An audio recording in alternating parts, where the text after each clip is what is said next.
कुमाऊं शासनकाल के प्रथम भाग में हमने आपको बताया कि कैसे कुमाऊं पर कत्यूरी राजवंश का शासन हुआ और उस शासनकाल के दौरान कुमाऊं की क्या कुछ स्थिति रही। आज की इस वीडियो में हम आपको बताने वाले हैं कि कत्यूरी शासनकाल के बाद जब कुमाऊं पर चंद्रवंश का शासन हुआ तो उस समय कुमाऊं की सूरत कैसी थी और उस शासनकाल में कौन कौन से राजा हुए।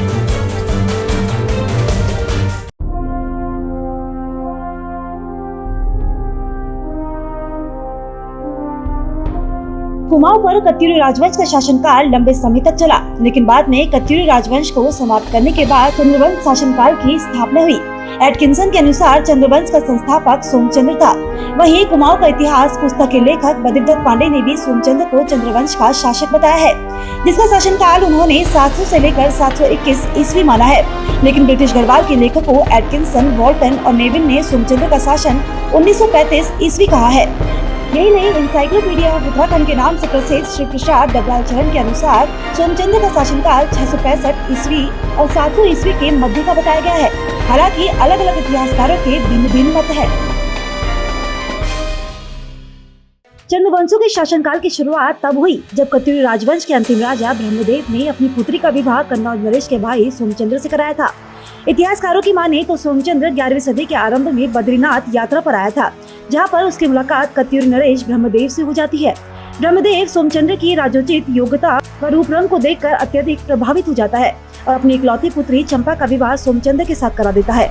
यही नहीं, ब्रह्मदेव दहेज में अपनी बेटी दामाद को 15 बीघा जमीन देता है और बाद में इसी जमीन पर सोमचंद्र ने राजभुंगा का किला बनवाया और चंपावत को अपनी राजधानी बनाकर एक नए राजवंश की स्थापना की, जो आगे चलकर चंद्र राजवंश के नाम से जाने लगी। सोमचंद्र उस समय एक छोटा सा मांडलिक राजा था, यानी कि उस छोटे से राज्य का राजा जो किसी चक्रवर्ती या फिर बड़े राज्य के अधीन था। यही वजह थी कि उस समय सोमचंद्र को डोटी के राजा को कर देना पड़ता था। बता दें कि डोटी को वर्तमान समय में नेपाल कहा जाता है। नेपाल में उस समय मल्लवंश के राजा जयमल का शासन था, जिसकी राजधानी चंपा थी। लेकिन अन्य राजाओं के अधीन होने के बाद भी सोमचंद्र ने राज्य को मजबूत करने के लिए धीरे धीरे करके अपनी सेना और पुत्र आत्मचंद्र के साथ मिलकर चंपावत के आसपास के क्षेत्र पर शासन स्थापित करके विस्तार किया और धीरे धीरे कुमाऊं में रह रहे अन्य ठाकुर राजाओं का विश्वास जीता और बाद में अपने बेटे आत्मचंद्र को अपनी सत्ता सौंप दी। आत्मचंद्र ने अपने पिता सोमचंद्र की तरह ही राज्य विस्तार की नीति पर काम किया और 20 सालों तक शासन व्यवस्था को यथावत बनाए रखा। तो चलिए चंद्रवंश के और कौन कौन से शासक हुए और उनका कार्यकाल कब से लेकर कब तक रहा, इसके बारे में ग्राफिक्स के माध्यम से जानते हैं।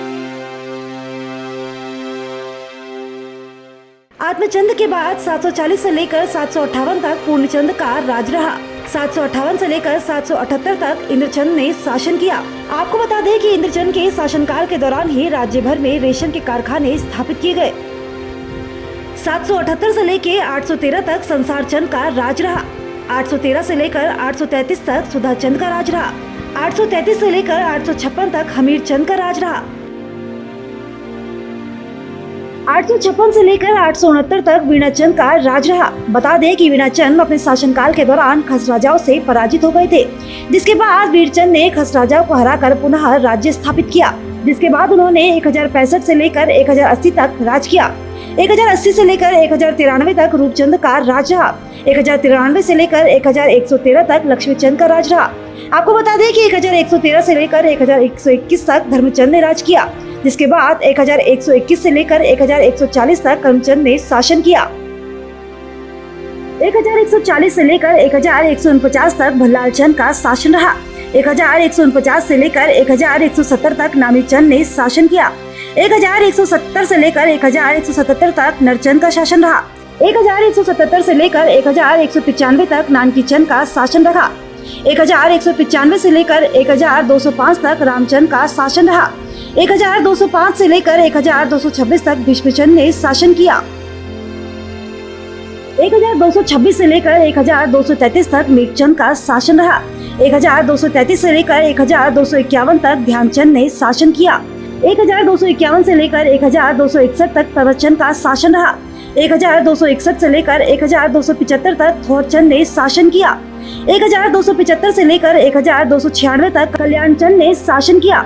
1296 से लेकर 1303 तक त्रिलोकचंद ने शासन पर कब्जा रखा और साथ ही छकाता पर कब्जा किया और भीमताल में किले का निर्माण भी करवाया। 1303 से लेकर 1321 तक डमरूचंद का शासन रहा। 1321 से लेकर 1344 तक धर्मचंद ने शासन किया। 1344 से लेकर 1374 तक अभयचंद का राज रहा। 1374 से लेकर 1419 तक गरुड़ ज्ञानचंद ने शासन किया। इस दौरान गरुड़ ज्ञानचंद ने भाबर तथा तराई पर अधिकार स्थापित किया। हालांकि बाद में उन्हें संबल के नवाब को हार गए। 1419 से लेकर 1420 तक हरिहरचंद का शासन रहा। 1420 से लेकर 1421 तक उद्यानचंद का शासन रहा। अपने शासनकाल के दौरान उद्यानचंद ने राजधानी चंपावत में बालेश्वर मंदिर की नींव रखी, साथ ही चौगरखा पर कब्जा भी किया। 1421 से लेकर 1422 तक आत्माचंद द्वितीय का राज रहा। 1422 से लेकर 1423 तक हरिचंद द्वितीय का राज रहा। 1423 से लेकर 1437 तक विक्रमचंद का शासन रहा। अपने शासनकाल के दौरान विक्रमचंद ने बालेश्वर मंदिर का निर्माण पूर्ण करवाया। 1437 से लेकर 1450 तक भारतीचंद ने शासन किया। भारतीचंद ने अपने शासनकाल के दौरान डोटी के राजाओं को पराजित किया। 1450 से लेकर 1488 तक रतनचंद का कब्जा रहा। रतनचंद ने बाम राजाओं को हराकर सोर पर कब्जा किया, साथ ही डोटी के राजाओं को पुनः पराजित किया। 1488 से लेकर 1503 तक कीर्तिचंद का शासन रहा। कीर्तिचंद ने इस दौरान बारह मंडल, पाली और फलदा कोट पर कब्जा किया, साथ ही पौराणिक बुद्ध केदार का निर्माण संपन्न करवाया और सोमनाथेश्वर महादेव का पुनर्निर्माण करवाया। 1503 से लेकर 1517 तक प्रतापचंद का राज रहा। 1517 से लेकर 1533 तक ताराचंद का राज रहा। 1533 से लेकर 1542 तक माणिकचंद ने शासन किया। 1542 से लेकर 1551 तक कल्याणचंद तृतीय का राज रहा। 1551 से लेकर 1555 तक पूर्णचंद का राज रहा। 1555 से लेकर 1560 तक विष्णुचंद ने शासन किया। विष्णुचंद ने अपने शासनकाल के दौरान चंपावत से राजधानी खगमरा किले में स्थानांतरित की, साथ ही आलमनगर की नींव भी रखी और 12 मंडल सरदार गजोआरसिंह को हारे। 1560 से लेकर 1568 तक बालो कल्याण चंद्र ने शासन किया। अपने शासनकाल के दौरान बालो कल्याण चंद्र ने 12 मंडल पर पुनः कब्जा किया और राजधानी खगमरा किले से आलमनगर स्थानांतरित कर नगर का नाम अल्मोड़ा रखा। यही नहीं, उन्होंने गंगोली और दानपुर पर कब्जा भी किया। 1568 से लेकर 1597 तक रुद्रचंद ने शासन किया। रुद्रचंद ने काठ एवं गोला के नवाब से तराई का बचाव किया और रुद्रपुर नगर की स्थापना की। इसके साथ ही उन्होंने अस्कोट को पराजित किया और सिरा पर कब्जा किया। 1597 से लेकर 1621 तक लक्ष्मीचंद ने शासन अपना कायम रखा। लक्ष्मीचंद ने इस दौरान अल्मोड़ा तथा बागेश्वर नगरों में क्रमशः लक्ष्मेश्वर और बागनाथ मंदिर की स्थापना की। इसके साथ ही गढ़वाल पर 7 असफल आक्रमण भी किए। 1621 से लेकर 1624 तक दिलीप चंद का शासन रहा। 1624 से लेकर 1625 तक विजय चंद का शासन रहा। 1625 से लेकर 1638 तक त्रिमल चंद का राज रहा। 1638 से लेकर 1678 तक बाज बहादुर चंद का राज रहा। इस दौरान बाजपुर नगर की स्थापना की गई। 1678 से लेकर 1698 तक उद्धव चंद का राज रहा। 1698 से लेकर 1708 तक ज्ञानचंद का राज रहा। 1708 से लेकर 1720 तक जगतचंद ने अपना राज कायम रखा। 1720 से लेकर 1726 तक देवीचंद का राज कायम रहा। 1726 से लेकर 1729 तक अजीत चंद ने अपना राज कायम रखा। 1729 से लेकर 1747 तक कल्याणचंद पंचम का राज रहा। इस दौरान कल्याणचंद पंचम रोहिलाओं द्वारा पराजित हुए। 1747 से लेकर 1777 तक दीपचंद का शासन रहा। 1777 से लेकर 1779 तक मोहनचंद ने शासन किया। इस दौरान मोहनचंद को गढ़वाल के राजा ललित शाह द्वारा पराजित किया गया था, जिसके बाद 1779 से लेकर 1786 तक प्रद्युमन चंद का शासन रहा। बता दें कि प्रद्युमन चंद गढ़वाल के राजा ललित शाह के ही पुत्र थे, जिन्होंने अपने पिता के बाद गद्दी संभाली। हालांकि बाद में मोहनचंद ने प्रद्युमन शाह को हराकर राज्य पुनः प्राप्त किया। 1786 से लेकर 1788 तक मोहनचंद ने शासन किया। मोहनचंद के बाद 1788 में ही कुछ समय तक शिवचंद का शासन रहा। हालांकि उसी साल 1788 में महेंद्र चंद के हाथ सत्ता आई और उन्होंने 1790 तक राज किया।